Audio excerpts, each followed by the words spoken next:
Let me follow up, if I may, on Jake's question. Did you read the documents recently referred to by former Vice President Cheney and others saying that the use of so-called enhanced interrogation techniques not only protected the nation but saved lives? And if part of the United States were under imminent threat, could you envision yourself ever authorizing the use of those enhanced interrogation techniques? I have read the documents. Now, they haven't been officially declassified and released, and so I don't want to go into the details of them. But here's what I can tell you, that the public reports and the public justifications for these techniques, which is that we got information from these individuals that were subjected to these techniques, doesn't answer the core question, which is, could we have gotten that same information without resorting to these techniques? And it doesn't answer the broader question, are we safer as a consequence of having used these techniques? So when I made the decision to release these memos, and when I made the decision to bar these practices, this was based on consultation with my entire national security team, and based on my understanding that ultimately I will be judged as Commander-in-Chief on how safe I'm keeping the American people. That's the responsibility I wake up with, and it's a responsibility I go to sleep with. And so I will do whatever is required to keep the American people safe. But I am absolutely convinced that the best way I can do that is to make sure that we are not taking shortcuts that undermine who we are. And there have been no circumstances during the course of this first 100 days in which I have seen information that would make me second guess the decision that I've made. Okay? Chuck Todd. Thank you, Mr. President. I want to move to Pakistan. Pakistan appears to be at war with the Taliban inside their own country. Can you reassure the American people that, if necessary, America could secure Pakistan's nuclear arsenal and keep it from getting into the Taliban's hands, or worst case scenario, even Al-Qaeda's hands? I'm confident that we can make sure that Pakistan's nuclear arsenal is secure.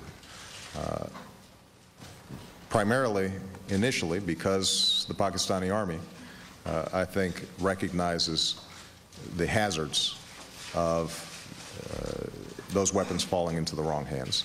We've got strong military-to-military consultation and cooperation. I am gravely concerned about the situation in Pakistan, not because I think that they're immediately going to be overrun and the Taliban would take over in Pakistan. More concerned that the civilian government there right now is very fragile and don't seem to have the capacity to deliver basic services, schools, health care, rule of law, a judicial system that works for the majority of people. And so as a consequence, it is very difficult for them to gain the support and the loyalty of their people.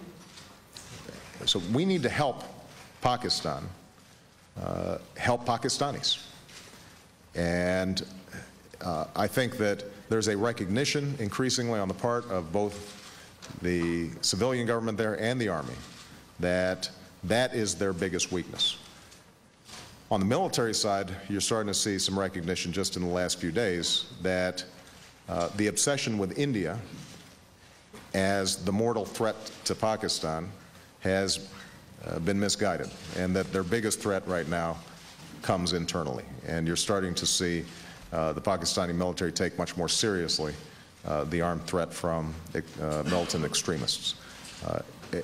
We want to continue to encourage Pakistan to move in that direction. And we will provide them all the cooperation that we can. We want to respect their sovereignty, but we also recognize that we have huge strategic interests, huge national security interests in making sure that Pakistan is stable and that you don't end up having a nuclear-armed militant state. But in a worst-case scenario, I'm not going to engage. The U.S. military could secure this nuclear. I'm not going to engage in hypotheticals of that sort. I feel confident that that nuclear arsenal will remain out of militant hands. Okay. Jeff Mason. Thank you, Mr. President. One of the biggest changes you've made in the first 100 days regarding foreign policy has had to do with Iraq. But is the large-scale violence there right now, does that affect the U.S. strategy at all for withdrawal? And could it affect the timetable that you've set out for troops? Well, first of all, I think it's important to note that although you've seen some spectacular bombings in Iraq that are a legitimate cause of concern, civilian deaths, incidents of bombings, etc., remain very low relative to what was going on last year, for example. And so you haven't seen the kinds of huge spikes that you were seeing for a time. The political system is holding and functioning in Iraq. Part of the reason why I called for a gradual withdrawal as opposed to a precipitous one was precisely because more work needs to be done on the political side to further isolate whatever remnants of al-Qaeda in Iraq still exist. And I'm very confident that with our commander on the ground, General Odierno, with Chris Hill, our new ambassador, having been approved and already getting his team in place, that they are going to be able to work effectively with the Maliki government to create the conditions for an ultimate transfer after the national elections. But there's some serious work to do on making sure that how they divvy up oil revenues is ultimately settled, what the provincial powers are and boundaries, the relationship between the Kurds and the central government, the relationship between the Shia and the Kurds.